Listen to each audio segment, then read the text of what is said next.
Just take a minute before we see his fashions to meet Karl Lagerfeld, a man who is identified with high fashion, certainly with the fabulous fragrance Chloe, the House of Chloe. But we have a nice welcome for this man who has journeyed from Paris to be with us today. A pleasure. You know, I was talking to the audience. By the way, we have a great audience of our regular viewers who came down to meet you and Diane and John. Why did you decide to be a fashion designer? What were the early influences that led you to it? I don't remember because I was interested in clothes or in fashion my whole life. I don't remember that I was not interested in what people are wearing. Always? Always, always, as long as always. And there's even an horrible story. When I was 4 years old, I asked my mother for valet because I had trouble all the time with my nanny who said, put on this and not this, and I wanted to decide what I could wear and what I should wear whenever I wanted. So you're always spending a lot of time looking in the closet, trying different designs and things I think like I'm that? a born fashion freak. Huh? Ah, well, when did you basically only design clothes for women, is that correct? Yes, yes, yes. Right. So many designers begin in one area and then branch out. Is there any special reason why you haven't created a menswear line? I mean, I'm working on it. I do it already in Japan, and I will do it worldwide next year. But it's much more fun to design for women because the range is larger and they accept fantasy easier. What would you say is essentially the difference between our world of fashion in 7th Avenue in New York and the showings that we have here and the counterpart in Paris where you work? You know, I never saw a fashion show in 7th Avenue, so it's not easy for me to answer that question. Well, you know, New York collections and the way they're presented here.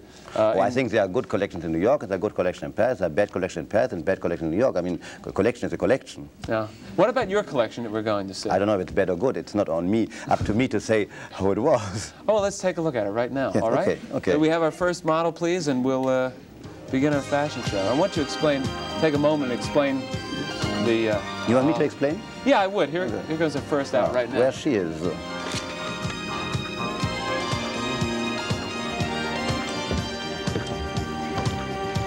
This is a white mohair. And the jewelry in pearls, they are set like normally stones are set. And it's a very light mohair with a sweater dress and leggings. And the necklace in knit reminds me in a way to a vacuum cleaner, but it's like a joke, you know, instead of wearing fur or scalp. Yes. Exactly. But I like jokes in fashion. I think there has to be humor in fashion. It's very important. Fashion without humor is a bore. Now, is this a one-of-a-kind, or is this part of a...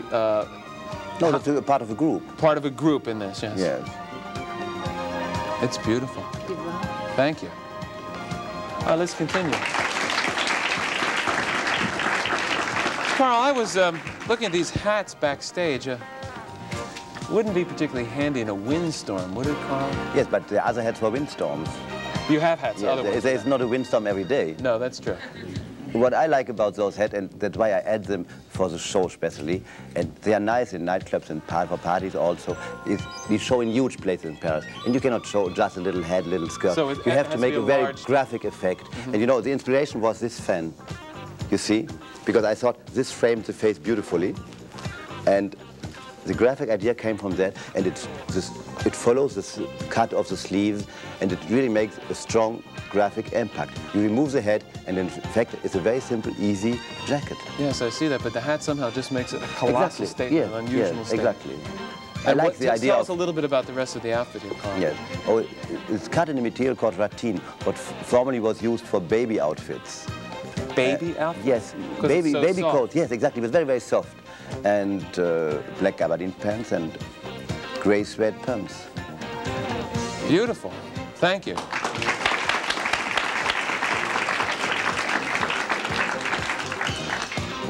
Is it hard to walk in that? Nothing is hard for Pat Cleveland to walk in because she is the world's best showgirl anyway. Pat Cleveland in person. This is really the graphic statement of the collection. The croissant or horn of plenty sleeves, the huge head, the round hips, the shapy body. This is really the statement code. To make really graphically clear, this is the shape and the line to come. Beautiful. And how would you describe that? What, if you had to use a word to describe this line, the shape, the silhouette? You know, other than Lagerfeld. Nothing describes better things than have a look at it. Huh? You see it. I mean, it's like a sketch in a way. It's really graphic. It's a wool coat with those sleeves, the waist, and everything. I mean, it shows everything what's new in fashion.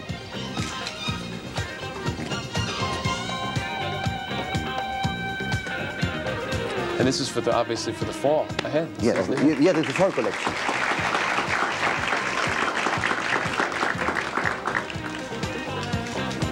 This is a much easier coat. And it's important, you know, it's very important to make a very exaggerated thing and then show some slimmed down versions. And it seems nearly normal then, but in fact, if you compare to a classic clothes, the sleeves are not the same, and there are many new details and shapes you wouldn't see if you don't see first the exaggerated one. Let's talk about the shoulders a little bit here. It looks like a natural shoulder, and in fact, it's not. It's much larger than natural. It has because now we are used to it. If you see first something like this, then this seems natural to me. In fact, it's far from being normal shoulders. I see that. Most interesting collection for fall from Karl Lagerfeld. We'll take a break and be back with Diane VonFurstenberg right after this. Stay there. Oh, I stay there. Oh, that's up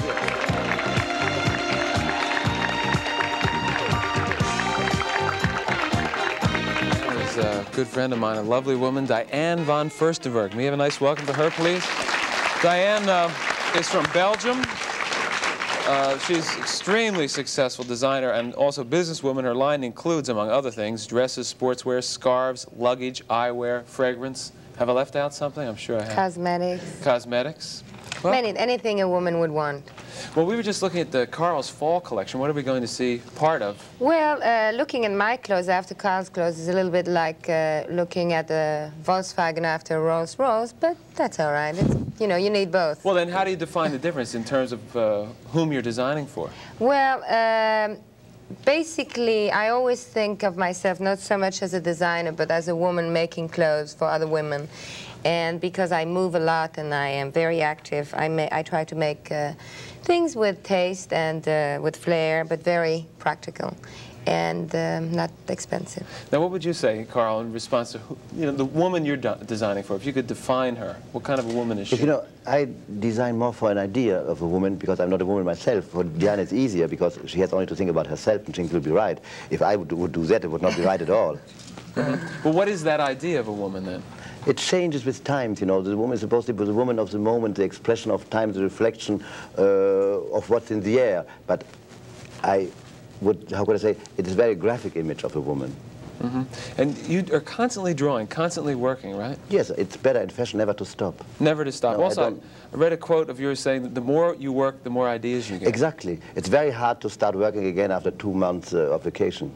How about you, Diane? Well, I think the more you do anything, the more you want. And I mean, the more you eat, the more you're hungry. The more you love, the more you want to be loved.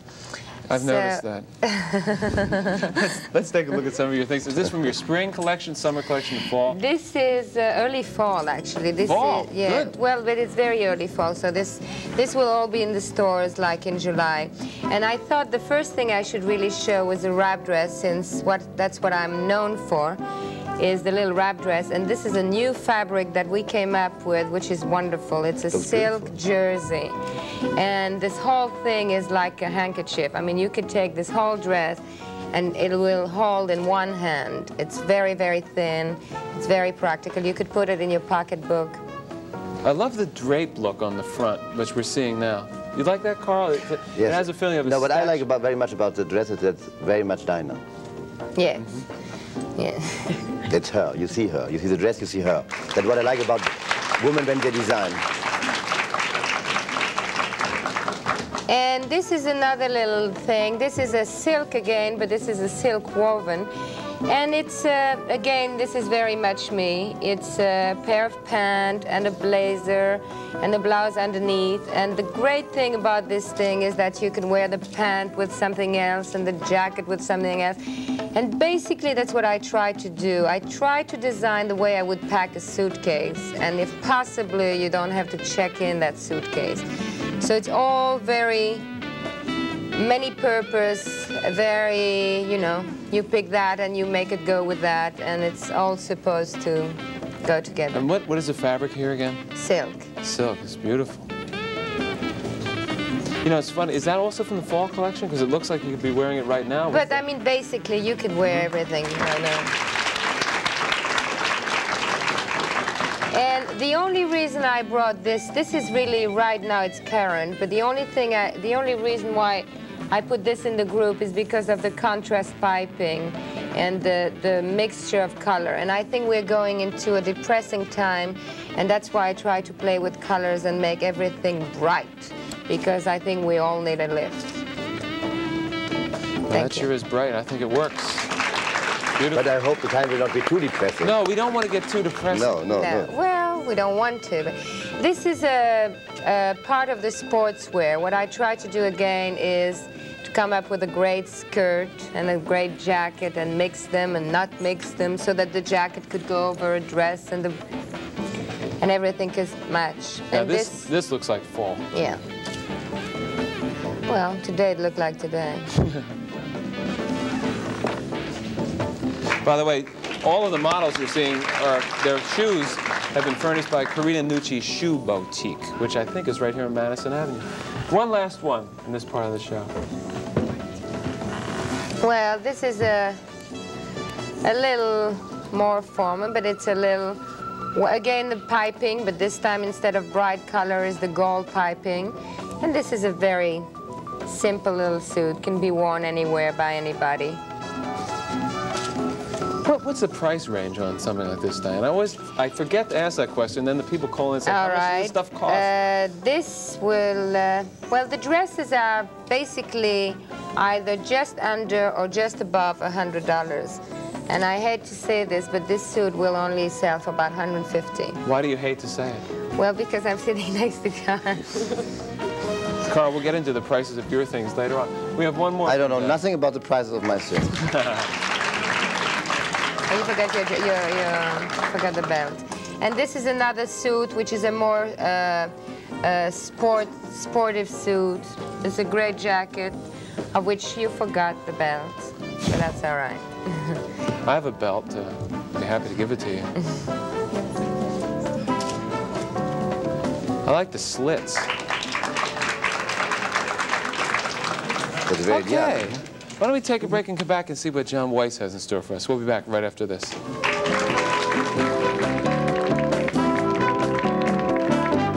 Our guests really have established tremendous success in various areas, and John Weitz, without question, is no exception. To read from a list, which I've written here, he's lent his name and his expertise to the design of, obviously, menswear and women's wear, ice buckets, toiletries, luggage, cigars. His latest endeavor is to design a car. He's also been a best-selling author of both a book about men's fashions and a highly successful novel back in 1970. Let's have a nice welcome for a true Renaissance man, John Weitz.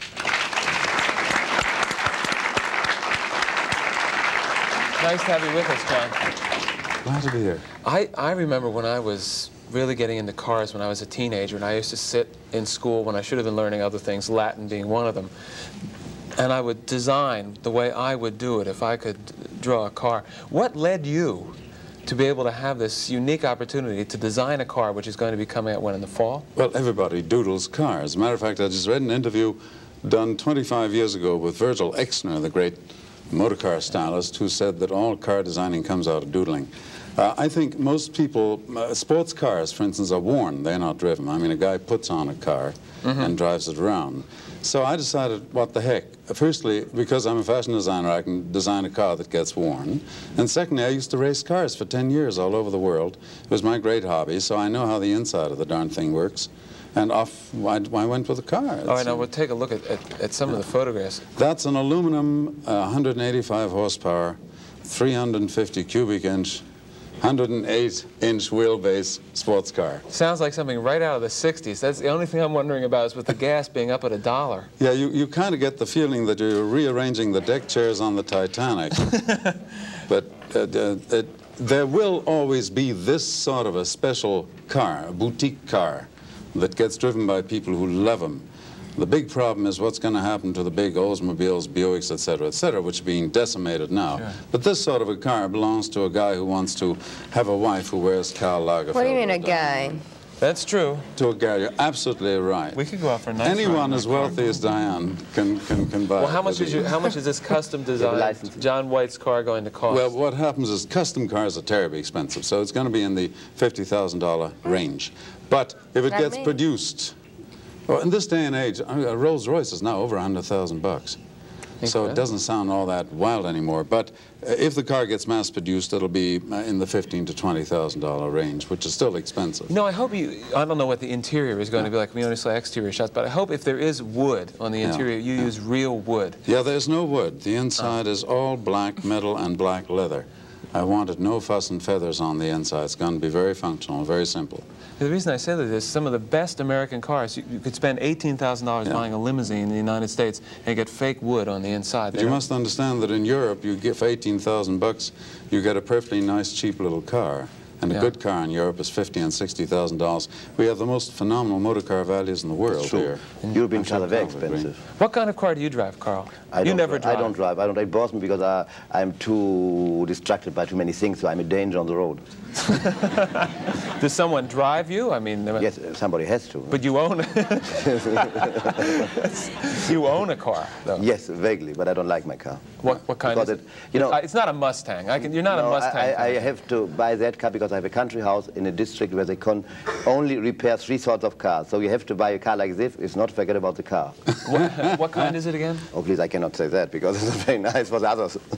No? Is it a Rolls? No, it's a Mercedes, but it's not very funny because I had to buy that car because a Mercedes, a Renault, and a Citroën said all they can repair in that part of France where I had my country house. So necessity is the mother of invention. Exactly. How about you, Diane? What kind of car do you drive? I love driving. I mean, I drive around the city like a maniac. And I've just started now actually to drive at night alone. And sometimes on a very clear night, I'll go on the Brooklyn Bridge and I drive a Mercedes too, I must say. It's not very original, but it's fun. That is fun. I love Jeeps. I love Jeeps? Yeah. I can't see you behind the wheel of a Jeep. Well, you can't see me behind a lot of things. Well, I'll have to try. But there's a contrast what's fun. Yeah, absolutely. Yeah. And it's really a lot of fun. The only problem is that a friend of mine gave me as a present. They gave me my license plate with DVF on it, and I drove around with a week, and then I had to give it up because I mean it looked like I was driving with this big huge label, and people looked at it and said sure, and then they looked and said that's her, and so I was very uncomfortable. The West Coast, everybody has their names and their initials and their pet's name on the license plate. I just go for random choice. Whatever comes back, I put on my car. Yes. In Europe, they would put somebody else's name on it. Yeah, that's right. Sure. So Nobody thinks it's them. Exactly. Absolutely. John, what did you bring for us today? We're taking a look at half of your line, and then we'll be back with the kind of a hash of stuff. There's a gal swimsuit, because I've been doing those recently, lots, and a guy's swimsuit and some business clothes, and you'll see. All right, let's take a look. Gal. Enter. I like swim clothes that are kind of stolen from menswear, and it's just like a man's shirt. What's underneath is not at all stolen from menswear. No. Yes. No. Anyway, there she is in a very simple little cotton swimsuit. Not a big deal, but it makes its point, and it sells inexpensively, and it doesn't break anyone's budget, and it does occasionally intrigue a man or two. I think it may be doing that right now. What is the fabric on this, John? It's cotton with a little. I see. Whenever somebody asks me about contents, I always say things like it's made of spun glass and homogenized milk, and people always nod. Yes, very of course. It's cotton with some tiny portion of something else so that it dries quickly. Otherwise, it takes, I don't know, 4 hours to dry. You know. So that's that one. And good work to you, and excellent work to the model. She's a phenomenal model. Matter of fact, I'm lucky. I have himself here, the fierce beach man. This is a men's beach outfit as such, and to rival her, I think he has a striptease. He told me, do it. If you, well, I'm sure you will. There. Anyway, it works that way. Well, the other way That's the around. base way. It's still the same old There you story. are, same. Straight down and all. Couldn't be different. Right. No, we tried. Couldn't be different. We tried. It's over the head. Right. Over the head would be exceedingly difficult. I have constantly refused, you know, one of the terrible things about me, Bill, is having worked at this for 40-some years, and having started in Karl's life in the couture, having apprenticed in Paris and in a house in London after that, I cannot take fashion all that seriously because I don't believe that people walk around all day long thinking only about clothes. You know, and people say to me, is your lapel wide or narrow? And I say, well, I don't think it matters that much to so many people. Mine may be narrow, but not theirs. There's another beach outfit. All of these things are kind of stolen from today's mood for running and jogging and athletics. And so often you don't need in sportswear to design creatively. All you have to do is see what's happening around you and do it. And there's himself showing his manly form in a sort of a swimsuit, which you can also jog in, or which you can also swim in. Thanks. Now, Karl, would you enjoy designing things like this, do you think? Yes, I'm not sure that would be that good for sportswear. No? No. Well, he's on the beach. Of course you are, Karl. Hey, someone just walked up. Yeah. Hey, what's happening? He appeared. Classic, modern-day, easy, very soft-shouldered, sports-type day clothes.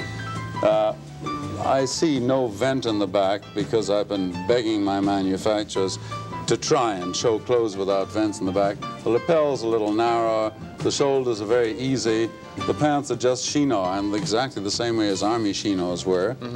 And he's wearing one of the pieces of carry-on luggage that we do, and that has worked very well for me. You travel a tremendous amount, About 100,000 miles a year, and I find really that for my own sake, I cannot stand at Carousel B waiting for my luggage So you carry everything on? Everything. I Poor do too, airlines actually. hostesses get hernias with me, but at least I carry on everything. One thing I would like to ask about, if you could just turn around for a second, we could take a look at the back of this coat. Why the decision not to have flaps or a vent or whatever in the back? I just made this trip to Italy where I noticed you do not see a flap or a vent in the back. It has no major importance. It simply, as Karl said, the great thing about fashion is its constant change, and you constantly try to explain why things happen. Claire McCardle, who was my fellow designer at Lord & Taylor many years ago, whenever somebody said to her, Claire, what will be? She always said, I can't tell you, but I can tell you later on that I was right. So in fashion, it changes, and you don't know why it happens. It just happens. One thing is for sure, no designer has ever dictated anything to anyone. Thank God. We always... You agree with that? Oh, yes, oh, yes. Yeah, but no, I don't necessarily agree. I think that some people inspire other people. I mean, Yes, but some people have a possibility to make a better impact with an idea, but and then the others the woman people use. and the men who wear the clothes. Exactly. But like, for example, well, let's look at this. We can continue this It's conversation. another swimsuit based on bandana, which is an American type of print and fabric, which I like. That's all. It's just a wraparound skirt and a swimsuit and a pretty girl. And that's literally the only statement to be made. I have no great romance to project. She does. That's her job, not mine. I like the cut, though, way up on the Yeah, hip like it's, that. I think that looks terrific. Yeah.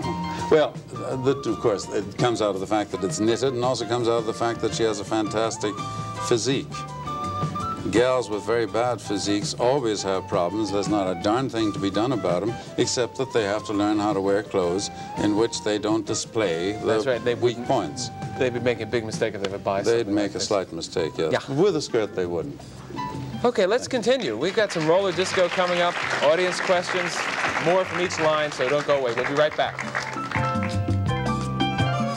All right, our fourth and our final designer on today's show, we have, by the way, don't forget we have an audience with a lot of interesting questions, is Betsey Johnson. Betsey Johnson has been called the Queen of Low Chic by Women's Wear, and also is the youngest designer ever to win a Coty Award, which she did back in 1971 for her designs for the Alley Cat label. She is now feeling the influence of disco and roller skating and rock, so let's take a look at Betsey Johnson.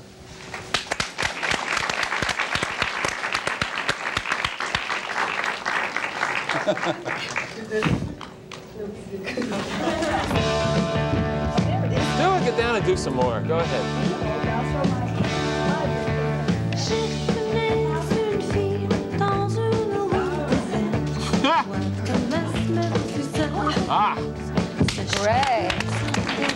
effort. Sonia, honey, I am. Here, Betsey, you just take that lavalier. Diane I will need help you about with 3 it. hours to warm up. We're going to be looking at your... Why are you wearing roller skates? I like to do funny shows. I think they should be entertainment. And about January, I presented my stretchy stuff. Instead of on a runway with shoes, I did a big roller disco rock and roll show. Well, what got you back? And then everyone thought that you could dance in my clothes, and now you can roller skate in my clothes. And basically, you can really wear my clothes on the street, too, you know, and even that do other things. That's good. Well, what got you back? What got you into roller skating? Obviously, you have some expertise. I went with my little girl. Where did you go first time? In the Village at the Waverly. Just, we couldn't get in Rockefeller Center to ice skate, so I went downtown to Had you roller done it at all skate. when you were a little kid? Yeah, I wanted to be either a rockette or an ice-capade lady. So I studied dancing and ice skating very seriously. I guess that you bring that That's back wonderful. into your design. Diane, have you done any roller skating recently? No, but I want to. I think it's very good for shaping up, keeping it all tight together. Yeah, it is. It's good exercise. John, I can't picture you on roller skates, John. Oh, I played hockey in school. Oh, so you but not roller hockey. You know, it's so funny. Betsey just talked about the business of being a dancer and the clothes she is doing. Our greatest designers in America, Rudy Gunreich, really learned how to design because he was a dancer. He's the only one who in those days understood easy movement. And I think all of these dancers really understand design better than an awful lot of people. That's true. Karl, what about you on roller skates? You know, in Paris it's not as easy as in New York, because nobody does it yet and there is no place to do it. The So street? it hasn't taken... No, not at all, because in the streets they cannot do it. No, because you cannot do the Paris streets are like this. Would you try it? Could you get into it, do you I think? have to ask for my insurance. I'm not sure I'm even allowed to do it. You're that carefully insured? Oh, yes. I cannot drive a car, no motorbike, nothing. Because of the various license Yes, and all those commitments? things behind. That's really something. See, don't get too successful, Betsey. We'll have to take off your wheels. And I'm not insured at all. Let's take a look at some of your designs. Because I think it's interesting, as we do look at Betsey Johnson's designs, to talk about the influence of disco on design. The point of view of these clothes is that they interchange with each other. It's like a modular collection of shapes that can go nighttime or daytime or to the beach, under and over everything, and they're all washable and real affordable. Terrific.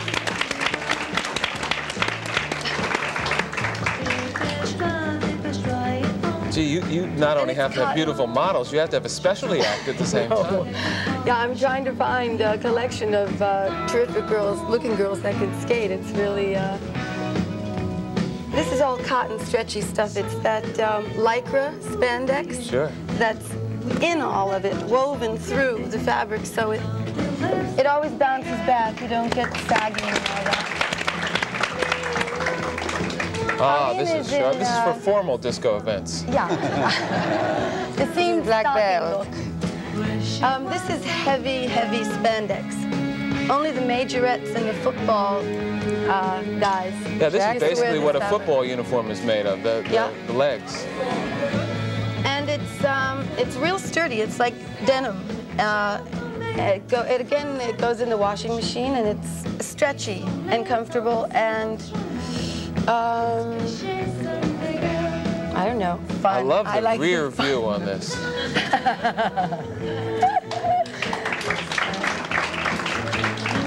This man can really skate. Look at this stuff. Turn it on. Hey. He designs his own stuff, too. And the ladies again.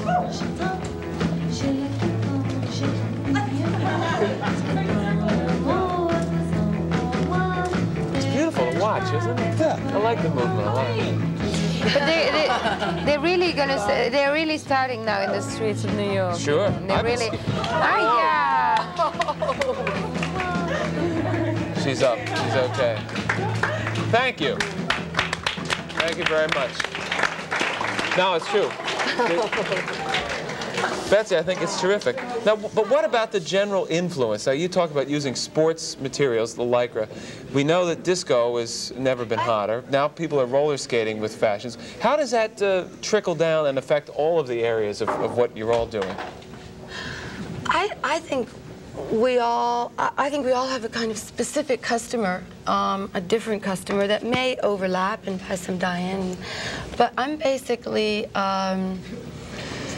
into an American kind of dance, sport, real world, you know, washing machine, inexpensive clothing, that kind of point of view, like a jean and a t-shirt kind of feeling.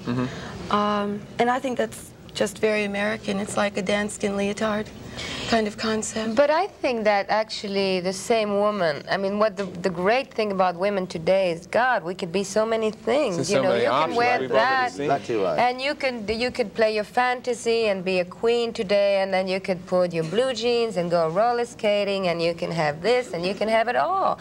And that's what we're all fighting for. And so I think that your customer, his customer, my customer, I mean, it's all the same woman, and it's the woman of today, and she's great. Well put. All right, let's take a break, and we'll return for some audience questions after this. All right, before we see the second part of Karl Lagerfeld's collection, and John Weitz' collection will be coming up later, and Diane and Betsey's, I want to go to the audience. We have most of the people who came today are regular viewers who wanted to meet you designers. So let's go with question number one. Hi. Hi, my name is Nell Kaplan, and I'm sure Diane VonFurstenberg recognizes her dress. I love it. I happen to have bought this dress, but I also enjoy sewing designer fashions at home. I've sewn your things, I've sewn Betsey Johnson's, but it seems a little difficult to find the fabrics in the stores. Is there any reason for that, or is there any way to make it more readily available for the home sewer? You mean the identical fabrics? Right? Yeah. I don't know. What do you think? I think that probably the people who sell fabric to the store at this point, they're not quite sure what the position is, whether people do want to sew home or they don't.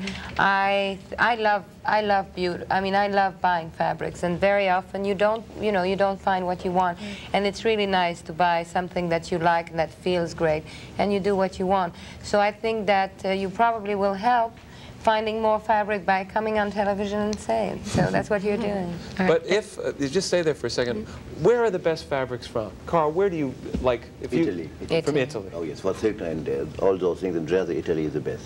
Well, there has to be some place in New York. Yes, except that if you buy patterns, As a little consumer, which she's talking about, there are some awfully good fabric stores, and there are good fabric departments in the department stores.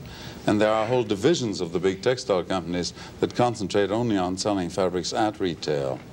It is tough, I agree, to duplicate a designer's choice, because the designer has a certain thing in mind, you can't find it. But you do fairly well. You know, and then there's another story, I think. Lots of people think that for the stretch material, they need special machines, and that they cannot do it at home. No, Yeah? that's not Because so. normally bathing suits used to be made in different factories than dresses. And the people who have shops for this sort of material think that nobody will buy because nobody knows how to Do the handle regular it. needles work and so forth on that stuff? You have to be pretty clever to do it. Huh? Do you sew yourself, Carl? No, not really, because I would not make a big collection. But can you sew? I can tell other people how to do. But How about you, John? Well, he knows. Monsieur Lagerfeld and I started the same way. We both apprenticed in couture houses. I learned how to become a dressmaker and a tailor. That was the basic craft at a famous old couture house. And after that, the rest is wizardry. But the sewing is the basic thing. Yeah, I see that. Diane? Well, I was told that you had to learn how to sew in order to find a husband. But, Well, it worked. well, but I do know how to sew. I don't really...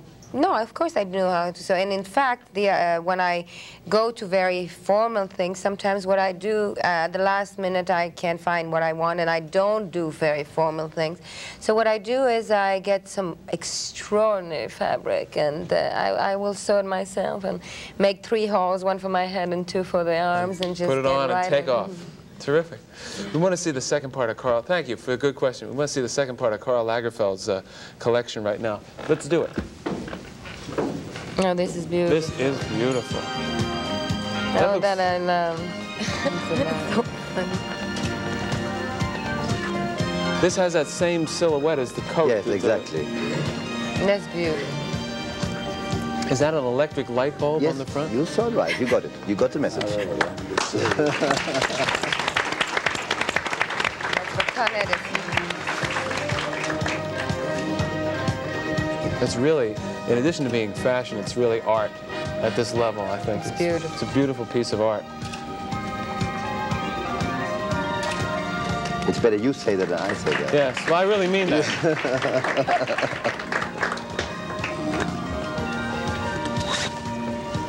This on the beginning was a joke because I wanted an embroidery done in a certain way, and I gave him as a sample the bottle, and it turned out so nice that finally I made a dress with the shape of the fragrance bottle. And the tiara is a joke because in fact it's a necklace you can wear as a necklace and as a tiara, because every woman can be a queen today. How did the sleeves come to stand out like that? That almost reminds me of a 19th century effect on the sleeves. Oh, there is some foam in it. Because those dresses, you can pack them and they will not even be wrinkled. Because all the waist and the sleeves, everything is on foam, and so the material does not even wrinkle. And it's light like a feather. And Karl, you claim to have no knowledge about the specific price of these products? No, not really. No. Would you like to guess? Oh, it is. The bottle is beautiful. The most exquisite bottle. From the Chloe. I designed it when I had a vase at home, and I had to put 2 color lily in it, and then I said, it could be nice for the bottle, and that is the way it worked. It was beautiful. It is beautiful. Just perfect. You know, it's so interesting. I find it's such a pleasant design, just that I feel a little nicer now that it walked up and walked Good, I'm by. glad. Really, it's really pretty.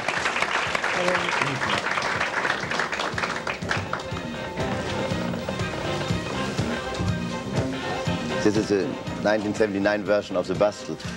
It's like, how could I say, a clin d'oeil to the past. It's like a joke for the future. 100 years ago, sure.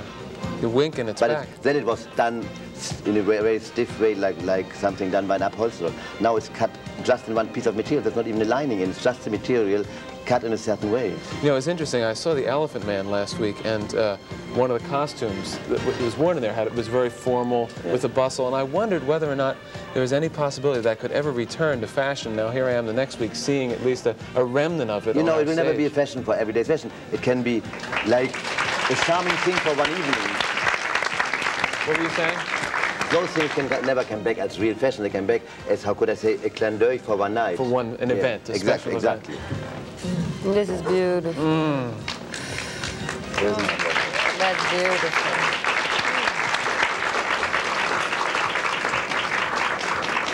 Pat had the same dress on the Paris show too, because wings was the main inspiration of the collection. Wings in the air. It's beautiful. It's like water. It's beautiful.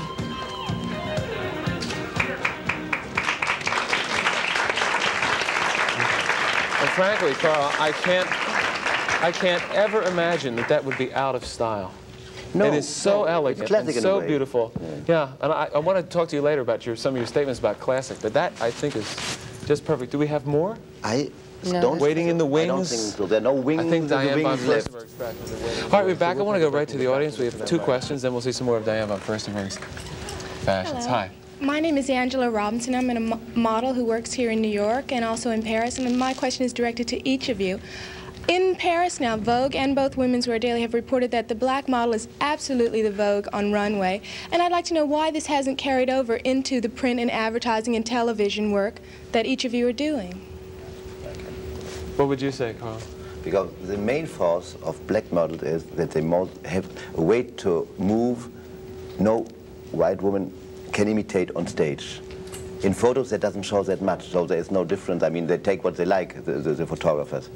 And so it's for the movement reasons? Yes, for the movement, because the black girls in Paris, Pat Cleveland is considered in Europe the best showgirl in the world, and Carol Miles and other girls like this too, because they move in a very fabulous way, and no white girl can move that beautifully. And we just saw Pat Cleveland in the last of the dresses of the...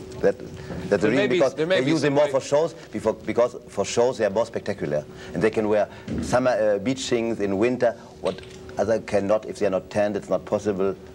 they look okay all the time. That's why they are so great for shows and so in demand for shows. Yes, they're great for shows, but my question is, why are they so unsuitable for print? Why is not their success carried over into the print field, which is better and makes them receive more publicity individually? In Paris, it's not the same. They use them. A girl like Munia from Saint Laurent is a very popular photo model there too. Maybe some of the New York designers have a different answer. What do you think, Diane? I don't know. I'm just trying to think. Betsey? I don't know, because I don't know. A beautiful woman is a beautiful woman, no matter what. And I guess I just don't see that. I mean, I choose models and all of that, and I mean, I don't even think whether they're black or I don't know.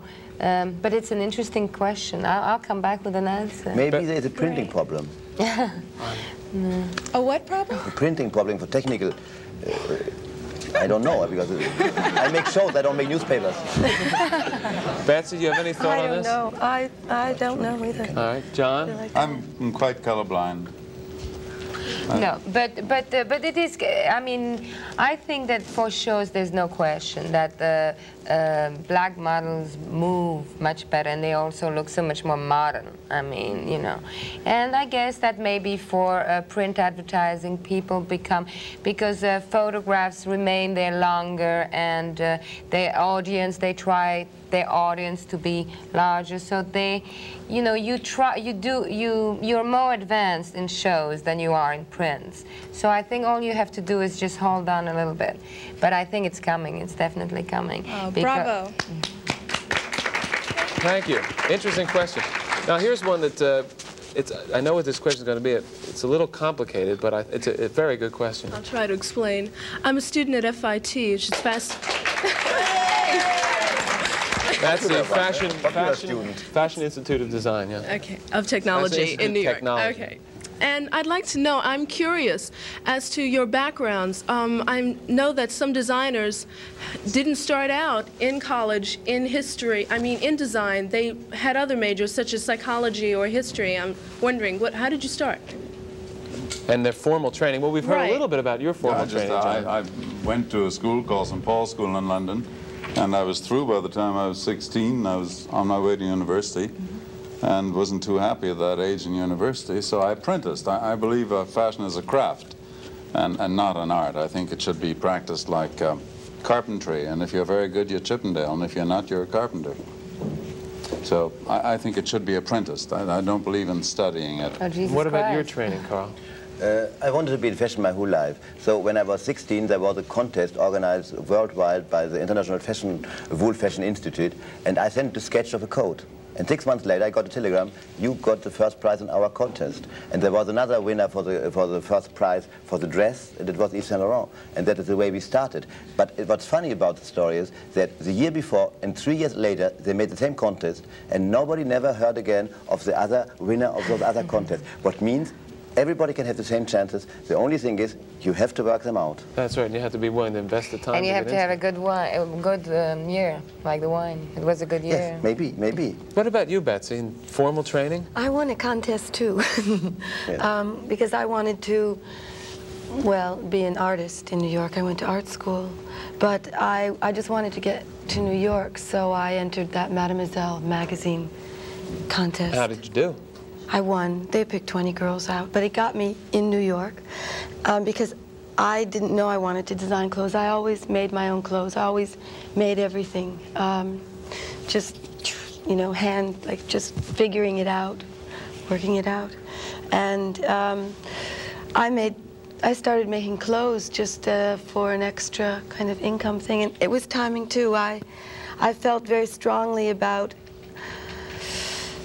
the mid-60s, that 1965 time was when I started in a very special boutique operation, and it was a training of just discovering metallics and op art and rock and roll, you know, it was a lifestyle thing that I just happened to put what I was doing with my hands into a business. Diane? And me, well, I don't know. I guess my great ambition was to be a free woman. And at that time, I had to find some way, somehow, to become me. And at the time, I always played with colors, and I love colors, and I love beauty. I guess my vocation is really more on the beauty side. And I just arrived in New York at a time in which I couldn't find what I would have liked for myself. So that's how I got involved. And did you have any formal training? Not fashion training, no. I went to school. I studied economics, which I certainly put in use, but no fashion. Just like you're such a good businesswoman. Excellent businesswoman. But and let's. I remember many years ago being asked about Diane when she started, and I said at that time she'd be the modern-day Chanel. She had a career. She has a career very much like Chanel's, and that Chanel wasn't really a trained seamstress. I don't think she's that mean as a person. Ah, but she's successful like Chanel. Well, she was a free woman. Yeah.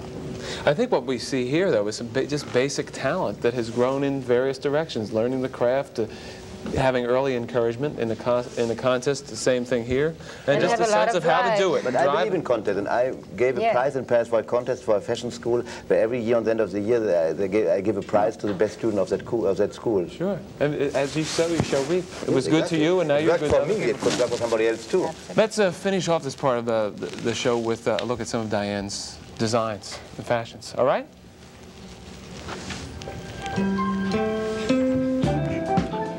Well, this is a very, again, I guess, it's a very simple little dress. It's really nothing, but it's very naughty. This is a naughty dress. It moves. It's a little sexy, and it doesn't say much, but it's a little inviting.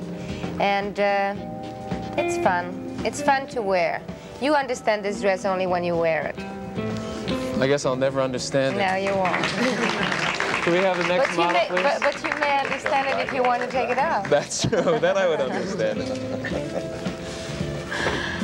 And this is the silk fabric again, that wonderful silk jersey. This is a two-piece, and it's just very basic. It's very much nothing, but it feels absolutely great.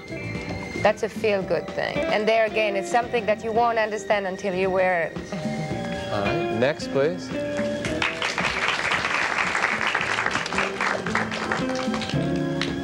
Well, this wasn't really made to be together. I just throw it in. What I really want to show you is probably just a little quilted jacket, which could go over and above anything. And she's just wearing a two-piece silk dress. Maybe take it off. And it's a very nothing little two-piece, but the great quilted jacket, that is fun too. It feels good. Oh, we were just talking about having a sense of humor and surviving. You know, in preparing for today's show, I was reading about all of our designers, and I observed two contradictory statements from two of our guests. Karl Lagerfeld is quoted as saying, "Classic in fashion is an elegant expression of boredom." Right? John Weitz has been quoted as saying, "It is not worth a little publicity to go against the grain," and also that you believe in the classic role in fashion. So I wonder if we could elaborate on that a little bit. Well, Karl is absolutely right. From my point of view, as well as he's right from his. Yeah. I find that, you know, there are two responsibilities. The first one is not only to dress people, but also to run your own business. Mm-hmm. And of course, you spend a lot of years in your life at first creating an impression and doing a lot of new and fascinating things. And then you spend a great deal of time sort of crabbing sideways, attempting to attach yourself to highly understandable things in order that more of them are sold, because it's, my guess is that more people wear navy blue ties than wear floral ties, for instance. Mm-hmm. Light blue shirts like the one you're wearing.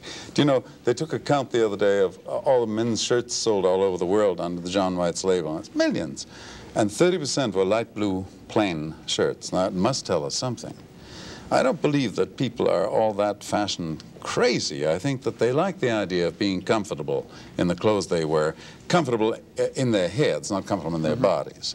And that's just about all. Most people do not crawl on both knees because fashion has passed them by. Right. I'll assassinate myself, my pants are too narrow, you know. Yeah. But let me then shift back to Karl. And again, the statement that classic in fashion is an elegant expression of boredom. Very often for something like expensive clothes have to change very often. If not, there's no reason to buy another dress. If you have a dress like this, you can keep it for the rest of your days. There has something stimulating, amusing to make it change. But if a designer who's supposed to change, and who does not make classic, mass-produced clothes, made a dress, and 6 months later he shows the same because that is his style for the rest of his days, it's perhaps his classic. But for the other people and for the clients, I think it's a little boring. One must not overact that in inventive designing, say, this is my style, this looks like mine, this is me, and do the same thing all the time. I think one has to change as well as time is changing and as we physically are changing. Now, I wonder whether or not you could project, I know it's difficult, we've already said it's difficult to do this, a couple of years into the future based on where you sit as part of the Paris fashion structure, the general overall shaping of women's clothes and skirt lengths. What would you say a couple of years from now we might be seeing that we're not close to seeing now? You know, you need a distance to judge fashion. But how could you imagine the 20s without the chemise? How could you imagine the 18th centuries without the panier? Because finally, with the distance, there are 2 or 3 things coming out of one period, and that are the easiest thing, easier than everything else, to remember a period. Sure. Well, you know, after our program goes off the air each day, we have a show that comes on with Marlo Thomas called That Girl. And this was done right in the heart of the 60s, right? And frequently, we see her wearing little tiny mini skirts way above her knees that at once, to most of our senses, looked terrific. It worked, the legs. Now, as we look back on it, you know, you got to admit, she does look a little silly in some of those outfits. Not Why? for very long, not for very long. You say we're headed back in that direction? Well, legs, body. Yes, but I see a few right like here. this. Huh? With slits like this. No, but not necessarily slits. I think she is in the right direction in the sense that body. Sure. No, well, it's a question of body. It's a question of free movement, and the question body is going to be, but I don't know. I mean, you know, in year 2000, God knows what was going to happen. I just wanted 1981. Oh, but you know, it's very different in Europe than in America. In Europe, the very young girl, the 14, 15 years old girl, they hate everything what is supposed to be young. The 30 years old one, they want to be young. So the reverse. The 15 years old girls don't have any need for that. And I went to a big movie party in Paris the other day for the sort of French Oscar, and then all the actors showed up in very sexy things, short, sexy, and then suddenly a girl who made a movie, and she was 15 years old, called Eleanor Klavine, and she was dressed in black jersey like a dowager, and all the other girls looked like freaks. And she was the most modern, the most beautiful, the most But also elegant wearing creature. a classic. 15 years old to die. Now, before we continue and looking at some of John's things, let's see if I can summarize. You say that you believe we're headed back toward the miniskirt. No. No? I didn't say that. I said that. Would you like to say that? No, I didn't. Okay. I wouldn't like to say that. I just said that you're telling me that you see Marlo Thomas with short skirts and you say, oh, well, I said, wait, wait another year. It looks so funny. You know, and it used to look so great, but now it really looks bizarre. And also when yes, you know, all of a sudden the emphasis is on the legs, so the pants narrow down and everything comes up somewhere else, you know, and the shirts goes up or it opens, and then all of a sudden it's short again, and then you don't quite really know why and how, and all of a sudden everything goes long again. So what I is that Marlo Thomas, you're seeing her today, you think it's funny. Maybe in 2 years you'll think it's not so funny. But I think the things never come back in the same context. No, and then never. in the 60s, all those stretch material were not as beautiful as they are today. That is much better today. Sure. That makes a big change for Absolutely. the 80s, because now technically we are ready for that. Then it was impossible. Those things were done in very ugly, stiff material. Yes, you would and then sit I down think the whole dress. the miniskirt will come back, but it will never be like it was before, because then it was new, never seen before. Now it's a sort of classic. Like pants are classic, like skirts, because one day it's fun to be in a miniskirt, one day it's fun to be in a skirt with a slit, another day in pants, because I think everything can exist now, and the most important change comes only from the way the way things are put together. Excellent point. Would you say that this... Oh, we better get to John's fashions. I got a cue. John, next on, right here. However they're put together. Second part of John Weitz. I talked too much, I'm sorry. No, everything is fine. No, it's just a business suit. This is the sort of a tweedy type business suit which has become more and more important in office situations. I expect it gives you the illusion that you're running away to the country and it's Friday night. And it also makes for excellent travel stuff because it doesn't have to be as neat as all this. It can be a little rumpled. By the way, you'll notice the lapels were a little narrow, which is nothing to collapse over, but it is a change. You are very casual, John Weitz. You don't take this very seriously. I can't, because I know that if I say the lapels are narrow, it's because we're demonstrating a new point of view. I just don't expect men to commit vast suicides all over the country because their lapels are too wide. Thank you. Double-breasted corduroy blazer, very simply cut, nothing to it. Happens all over the world at the same time. Everybody discovers it. It's the darnest thing. You end up speaking to somebody who works 4,000 miles away, and you've both come to the same conclusion at the same time, and you naturally assume that he stole it from you. I would never say you are pretentious. Never. Never. Not in the least. It's a charming, ingratiating quality, I would say. By the way, he wears his clothes well, this fella. He puts it all together well. We left the models their chance to do things their way. Now, I do every year one teeny little couture collection of clothes that I do, custom clothes that I do for specific ladies who want clothes, usually evening separates. In this case, a very simple Chinese dress and kind of a great big oriental thing around it to be worn with the fellow who wears one of my dinner suits, who, by the way, is also a restaurateur. Yes, the model we see here, his name is Oren, is one of the owners of Oren and Aretsky's, which is a very popular new restaurant on 3rd Avenue, one of the new in spots. The question now is, Oren, to keep it an in spot, right? Good luck. By not publicizing it on television. That's right. Course, right. By the way, that is silk, and silk is silk, and there's nothing like silk, and there we are. It's enormously expensive stuff. It's kind of like the car, but it does its trick. Thank you very much. And the tuxedo is a classic. Business like fashion business. Thank you. We'll be back right after this to wrap things up and more disco.